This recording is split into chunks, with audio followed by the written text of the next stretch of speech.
Young men across Canada are facing a crisis. Government policy is holding young men back from living up to their potential. It's heartbreaking, it's frustrating, and we must do something about it. Young men need to get active, speak up, organize, tell the truth, and be undeniable. I want you to hear from some of the young men across our country and hear their stories, hear what they're going through to understand what fuels us to fight for the future of this country. First, we're going to start in Bowmanville, Oshawa North with a young man named Luke who did exactly what he was asked to do. He worked hard in school, got good grades, went to study a field that should have produced a career, and the job market has failed him. Hi, my name is Luke, and I'm going to share a quick story of the challenges that I and many young Canadians have faced when trying to find a job. I did well in high school, got good grades, and went to a finance program I thought would lead to a stable career path.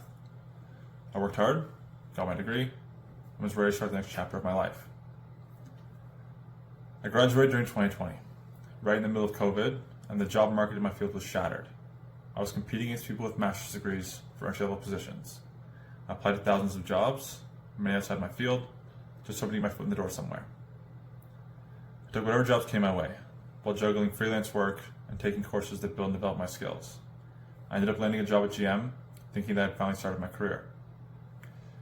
For many young Canadians living in the Durham region, GM used to be seen as somewhere where you could grow, build, and develop. A place where you could have a career for the rest of your life. My family's lived in the Durham region for my entire life, and the GM plant in Oshawa has always been seen as a cornerstone of the community.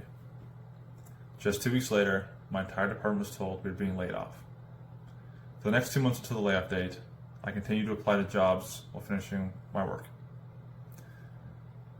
While constantly applying to jobs, I decided that I'd start volunteering during the general election, just hoping to find something that would stick. I ended up knocking on doors every day for a month and a half. By the end of the election, I knocked on 5,268 doors.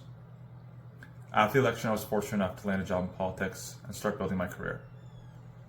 Right now, youth unemployment is the highest it's been in Canada since 2010, excluding the COVID years. Our generation feels like it's been robbed of the opportunities and stability that our parents had. Stories like mine aren't just personal, they're a reality for far too many young Canadians. Thank you for listening to my story. Next, I want to introduce you to Jagger, a university student we met in Guelph. He dreams of starting a business, and he worries that economic policies in this country will hold him back from living up to his potential. Hi, my name is Jagger, and I'm building a company to integrate Canada's data into smarter systems, linking healthcare, transportation, infrastructure, and public services, so the government and businesses can make faster, safer, and more effective decisions. Right now, though, I can't work with the government because policies and barriers restrict data movement between provinces and entities. These rules, once protective, now really hurt us. For example, Canada is 30% less productive than the US per hour. Ontario loses $56 billion a year to inefficiencies, and 30,000 Canadians die every year just waiting for healthcare. I believe that by rethinking these barriers, we can unlock Canada's potential safely, build Canadian-led systems, and transform our economy while keeping our data sovereign and secure. Finally, we have Sami, a university student from Newmarket, who is anxious about his future despite the fact that he's working hard in school every day. My name is Sami, and I'm a second-year student at the University of Guelph. During the summer, I worked over 40 hours a week as a painter. I was proud of the work that I did. I was proud of the fact that I was providing a service to other people. However, it really opened my eyes to the reality that young Canadians are going through, and that is making ends meet.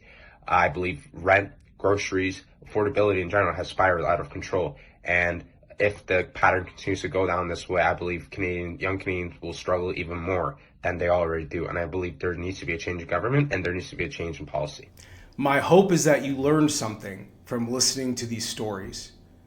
And my hope is that any young man watching this video understands you are not alone.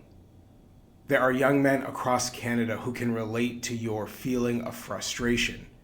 There are young men across Canada who are similarly being held back by the status quo.